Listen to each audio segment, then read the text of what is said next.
اعوذ باللہ من الشیطان الرجیم بسم اللہ الرحمن الرحیم۔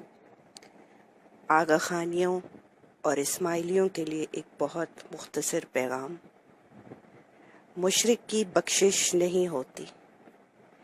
حدیث میں شرک سے اجتناب کو مغفرت کا تیسرا سبب قرار دیا گیا ہے۔ در حقیقت شرک سے اجتناب اور توحید کا اختیار مغفرت کی اساس اور اس کا سب سے بڑا سبب ہے۔ جس کے پاس توحید نہیں اس کی مغفرت نہیں، اور جس کے پاس توحید ہے اس کے لیے جہنم سے نجات اور جنت میں داخلہ یقینی ہے۔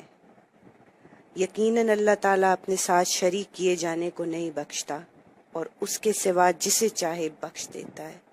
جو شخص کلمہ توحید کا پورا پابند تھا اور جس نے اپنے دل سے غیر اللہ کی محبت، تعظیم، جلال، خوف، توکل و اعتماد اور امید نکال باہر کی، اس کے گناہ جل اٹھیں گے، خواہ سمندر کے جھاگ کے برابر کیوں نہ ہوں، اور یہ بھی ہو سکتا ہے کہ نیکیوں میں بدل جائیں۔